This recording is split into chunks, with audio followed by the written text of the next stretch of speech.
So, good afternoon, everyone. Good afternoon to all. Okay, so हम देखेंगे दोष का लेक्चर नंबर 2। ठीक है, उसमें हम देखेंगे दोष गुण संबंध अवस्था प्रकृति निर्माण में दोषों की भूमिका रूप तथा दोष संबंध और प्राकृत और वैकृत दोष। ठीक है, और फिर हमारा दोष चैप्टर कंप्लीट। ठीक है, इस लेक्चर में हमारा दोष चैप्टर कंप्लीट हो जाएगा। ओके, चलो। तो हम देखें सबसे पहले कि दोष हमने लास्ट लेक्चर में देख लिया था। रसदोष संबंध तक हमने लास्ट लेक्चर में देख लिया था। ठीक है, अब हम देखेंगे दोष गुण संबंध, गुणों के साथ दोषों का क्या संबंध है वो देखेंगे।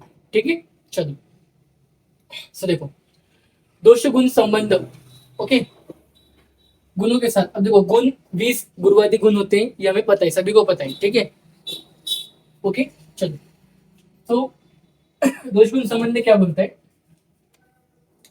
प्रत्येक दोषों में कुछ वैशिष्ट्यपूर्ण गुण होते हैं। दोषों के इन गुणों के कारण ही तत्समान वैशिष्ट्यपूर्ण कार्य दोषों के द्वारा शरीर में होते रहते हैं।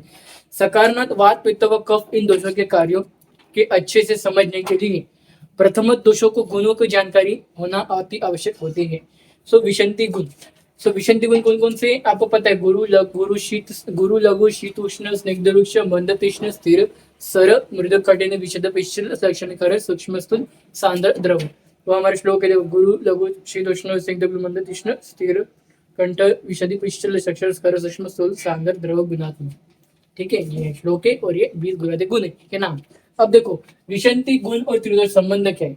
अब आपको मेरी स्क्रीन के साइड में दिख रहा होगा विशंति गुण और त्रिदोष संबंध। मतलब हर एक गुण में कौन कौन से दोष आ रहे हैं वो हमें देखने का है। Simple limit. ठीक है, गुरु द्रव्यस्थ ब्रह्मणि कर्मणि शक्ति दोष कफ दोष। ठीक है, लघु, लघु मीन्स हल्का, गुरु मीन्स भारी, भारी मीन्स कफ, कफ भारी होता है। ठीक है, इसलिए लघु हल्का, हल्के में आएगा वात और पित्त, डेट इज लंघनी लघु। शीत संबंधी शीत, इसमें भी वात और इसमें वात और कफ आएगा। ठीक है, स्व उष्ण स्वेदन उष्ण, इसमें वात और इसमें आएगा पित्त आएगा। स्निग्ध लेखनी स्निग्ध में आएगा कफ और पित्त। रुक्ष शोषणी रुक्ष, इसमें आएगा वात।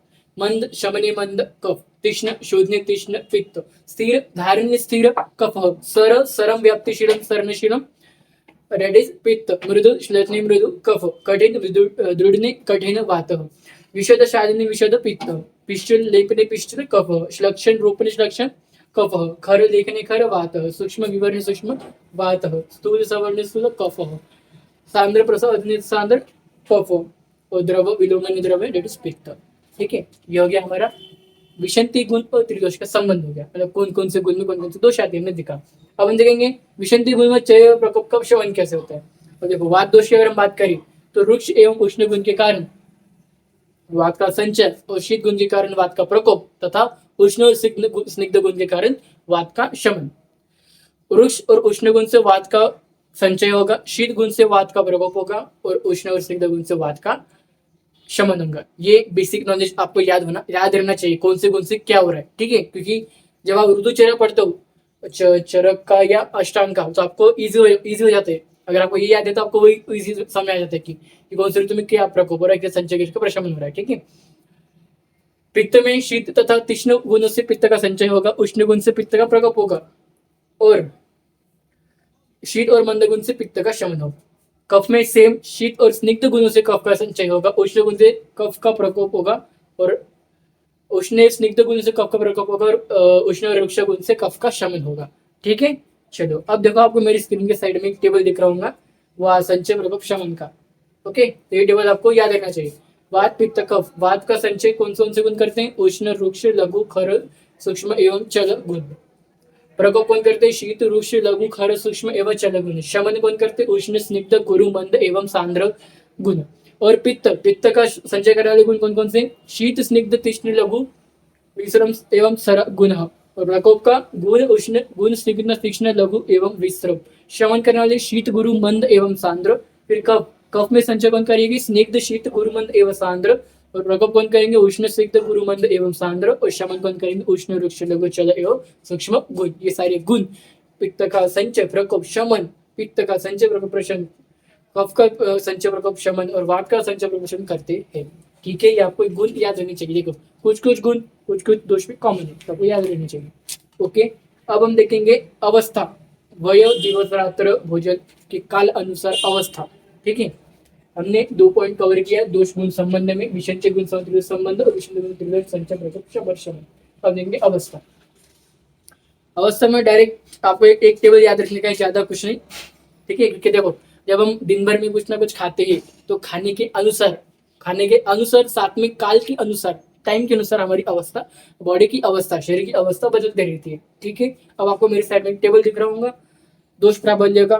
देखिए उसमें काल, वय काल में प्रारंभ अवस्था होती है बाल्यावस्था, मध्य अवस्था तरुण अवस्था, अंत अवस्था होती है वृद्धावस्था, जिसमें वात, कफ, पित्त, वात। ठीक है, और दिन काल में अगर दिन की बात करें तो सुबह कफ, सुबह प्रारंभ में सुबह मतलब कफ, दोपहर में पित्त, अंत में शाम में वायु, वात। रात में अगर रात की बात करें तो रात के प्रारंभ में पूर्व रात्रि में कफ, मध्य रात्रि में पित्त और अपराह्न रात्रि में वात। और भोजन के प्रारंभ में, भोजन के पहले कफ, मध्य में पित्त और अंत में प्रारंभ कर जब हम खाते हैं तब कफ। ओके, और जब बीच में हमारा खाना चल रही तब पित्त, और जब हो जाता है वो फिर वात। ठीक है, अब प्रकृति निर्माण प्रक्रिया में दोषों की भूमिका, प्रकृति जब निर्माण होती है तो उसमें दोषों की भूमिका कौन कौन सी है वो देखते हैं। ठीक है, अब देखो व्यवहार में भिन्न भिन्न व्यक्ति स्वभाव के होते हैं। ठीक है, ऐसा प्रत्यक्ष में भी दिखता है कि कुछ व्यक्ति कुछ ना हो, कुछ ना कुछ विविध विशेषता होती है। ऐसा लगता है कि हर व्यक्ति के पास कुछ ना कुछ एक विशेषता होती है। ओके, ठीक है, कुछ स्थूल तथा कुछ बलवान होते हैं, कुछ दुर्बल होते हैं, कुछ व्यक्ति होशियार होते हैं, कुछ व्यक्ति होशियार नहीं होते हैं। ठीक है, प्राकृत अर्थात स्वभाव धर्म। ठीक है, व्यक्ति के जन्म से लेकर उसकी मृत्यु तक शरीर न बदलने दोष स्थिति की प्रकृति करती है। ठीक है, मतलब जन्म से लेकर मृत्यु तक शरीर की न बदलने वाली दोष स्थिति को ही हम प्रकृति बोलेंगे। उसके शरीर में कौन सी चीज जो बदल रही नहीं है जन्म से लेकर मृत्यु तक, वो स्थिति जो होगी उसको हम बोलेंगे प्रकृति। ठीक है, सेम गर्भ के एग्जाम्पल के साथ आपको बताया गया है, वो आप पढ़ लेना। ठीक है, कुछ नहीं होता गर्भ का एग्जाम्पल। ओके, अब हम देखेंगे रोग तथा दोष संबंध। रोग तथा दोष संबंध क्या है, दोष और रोग का क्या संबंध है। ठीक है, दोष आपको पता है, रोग आपको पता है। ठीक है, दोष रोग का निर्माण करने का क्या बोलते हैं, माध्यम है। ठीक है, मीडियम है। सो यहाँ पे एक स्वस्थ स्वास्थ्य रक्षणम, ये श्लोक का आपको मीनिंग पता होगा। फिर दूसरा श्लोक है रोगस्तु दोष वैषम्यम दोष सम्यक आरोग्यता, अष्टम हृदय सूत्र स्थान का 14 नंबर का श्लोक है फर्स्ट चैप्टर में। ठीक है, तो इसमें क्या बोला कि प्रकोपक आहार विहार के कारणों के कारण जब प्राकृत अवस्था में रहने वाले दोष विषमता उत्पन्न होते हैं, तब यही विषम हुए वातादि दोष शरीर के अन्य प्राकृत भाव घटकों को तथा धातुओं को दूषित कर उनमें विकृति निर्माण व्याधि उत्पन्न कर देते हैं। जो अच्छे दोष है उनको ये जो घटक के प्राकृतिक घटक वहां पे जाकर उनको दूषित कर देते हैं, जो अच्छे वाले दोष और धातु के घटक है। ठीक है, बस इतना इसमें याद रखोगे। मतलब जहां भाव पदार्थ के अच्छे घटक है वहां पे ये विषमता वाले भाव पदार्थ के घटक जाकर उनको दूषित कर देते हैं, उनको प्रकोपित कर देते हैं क्योंकि वो विषमता थे। ठीक है, अब हम देखेंगे प्राकृत और वैकृत दोष। पहले देखते हैं हम प्राकृत और वैकृत दोष, टेबल के फॉर्म में देखेंगे हम। ठीक है, कंपेयर करके देखेंगे। ओके, चलो प्राकृत और वैकृत दोष इस चैप्टर का लास्ट टॉपिक। ठीक है, दोष चैप्टर का लास्ट टॉपिक है प्राकृत और वैकृत दोष। ठीक है ना, चलो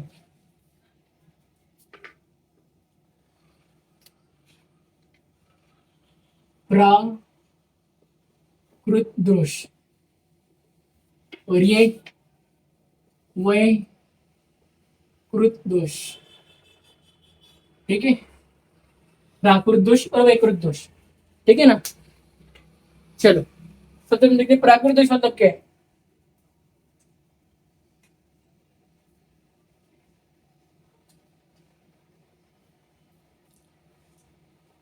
प्राकृतिक जन्माधिकरण को पहला पॉइंट देखो, प्राकृतिक जन्माधिकरण, प्राकृतिक जन्म नेचुरल डिलीवरी बोल सकते हैं। ठीक है, ये मैंने एक लाइन में लिखा है, पर जब नोट्स आएंगे उसमें आपको डिटेल देखेंगे प्राकृत दोष वैकृत दोष। ठीक है, समझने के लिए मैं कंप्लीट साथ पढ़ रहा हूँ। ठीक है, और वैकृत दोष मतलब आहार द्वारा शरीर की विकृतिक वाले शरीर विकृतिक दोष, शरीर विकृतिक दोष, शरीर विकृतिक दोष।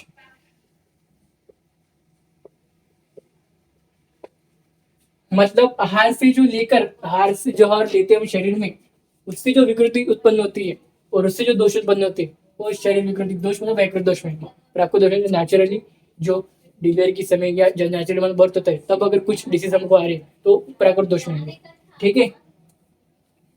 और जो प्राकृत दोष है ये शरीर में हमेशा सदैव विद्यमान रहते हैं। यह दोष सदैव शरीर में विद्यमान रहते हैं और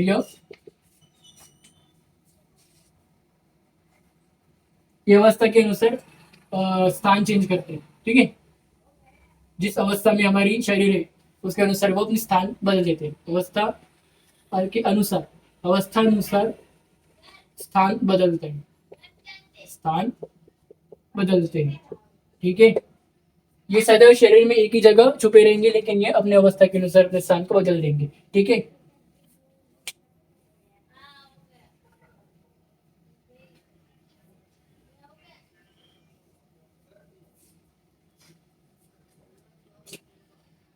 और क्या होता है इसमें प्राकृत दोष के कारण ही शरीर का धारण होता है।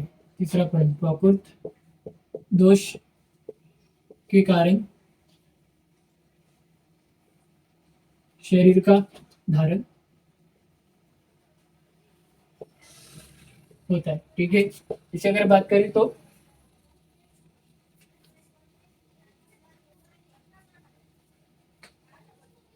ये अन्य शरीर के अन्य धातुओं को शरीर के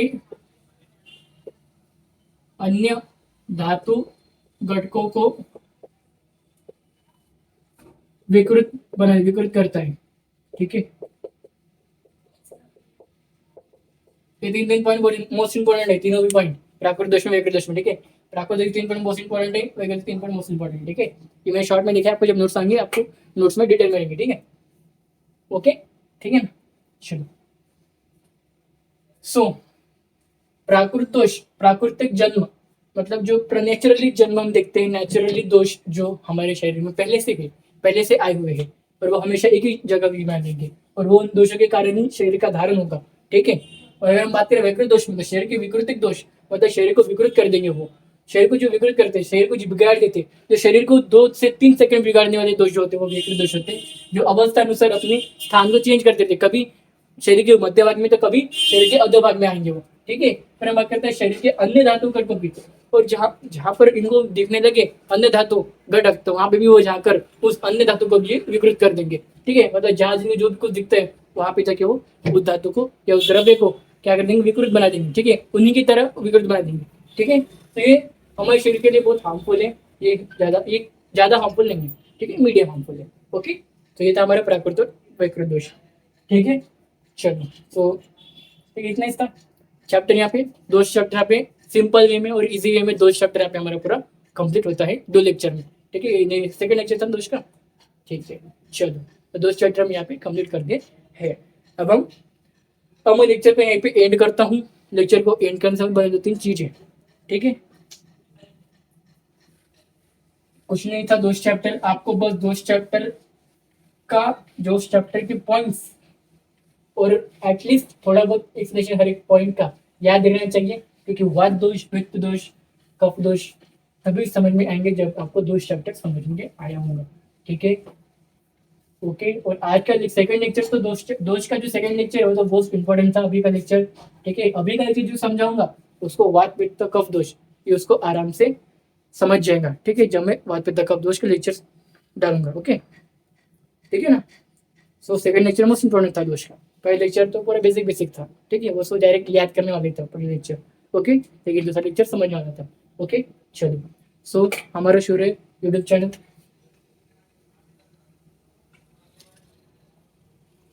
ओके।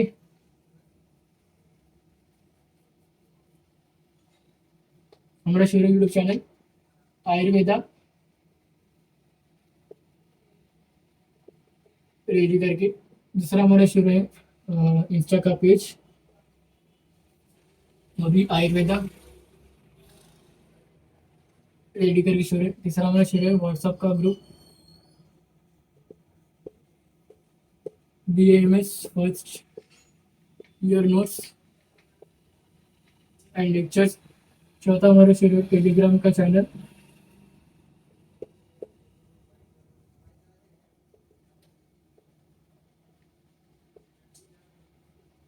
ठीक है,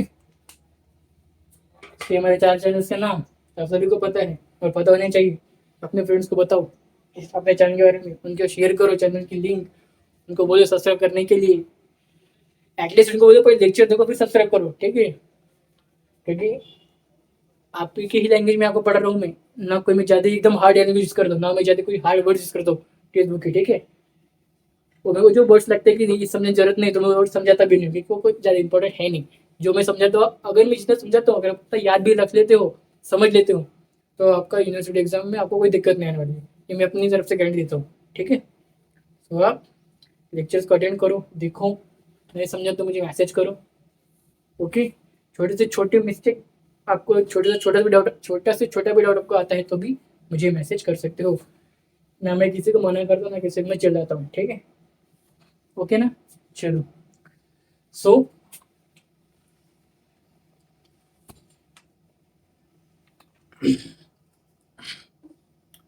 ये हमारा यूट्यूब चैनल है जहाँ पे मैं डेली लेक्चर डालता हूँ।